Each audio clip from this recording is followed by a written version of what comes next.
सब लोग डॉक्टर भीमराव अंबेडकर को ये मानते हैं कि वो जो है बड़े कानून के जानकार थे। हम यही जानते हैं ना, संसार सारा विश्व जानता है कि डॉक्टर भीमराव अंबेडकर जितने अच्छे कानून के जानकार थे, उससे कई गुना बेहतर वो अर्थशास्त्री थे। नेहरू जी उनको दोबारा क्यों लाए थे?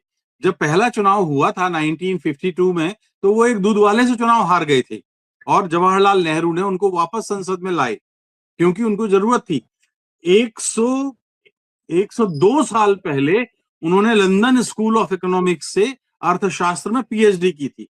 उन्होंने 1917 में अर्थशास्त्र में अमेरिका के कोलंबिया से पीएचडी की थी। और मैं आपको बताऊं, 1900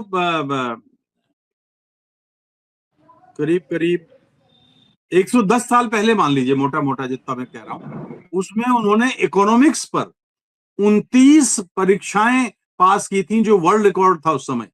और उन्होंने उनकी जो किताब थी अर्थशास्त्र में, पीएचडी करने वाले इंडिया के पहले व्यक्ति थे। उन्होंने चेतावनी दी थी उस समय अंग्रेजों को। उन्होंने कहा था कि आप जो भारत तो पर अम्बेडकर करना सही है अगर उनको समझ रहे उनकी बातों मैं अम्बेडकर, मैं तो ये कह रहा हूं कि हम और आप तो कानून के जानकार और दलितों के मसीहा के रूप में उनको जानते हैं, लेकिन दरअसल उनका वो रूप है ही नहीं। उनका रूप तो वो अर्थशास्त्र, वो एक वित्तीय मामलों की गहरी समझ रखने वाले जानकार थे।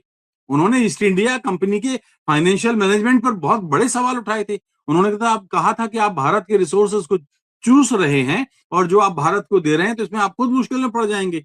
उन्होंने रुपए की ब्रिटिश इंडिया में प्रांतों में रुपए की जो स्थिति थी उस पर एक लंबा चिट्ठी लिखी थी और लंदन में उसका ऑनर करते थे। आज भी अनेक देश डॉक्टर भीमराव अंबेडकर के उस वित्तीय जानकारी को, उस वित्तीय ज्ञान को याद करते हैं और अपने देश के वित्तीय संकटों से उबरते हैं।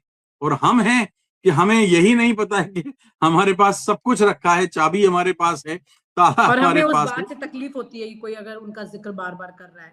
असल बात तो यह कि उनको बार बार पढ़ने की जरूरत है, जैसा कि जिक्र आज आपने किया सर। शायद इसी से ये पता लग जाए कि आने वाले समय में जो आर्थिक परिस्थितियां शुरुआत हो चुकी है जिसकी, और जो डूबने वाली है, उसमें कहीं तो कुछ नाव डूबने से बच सकती है। बहुत बहुत शुक्रिया sir. Thank you so much for sharing your such an important information.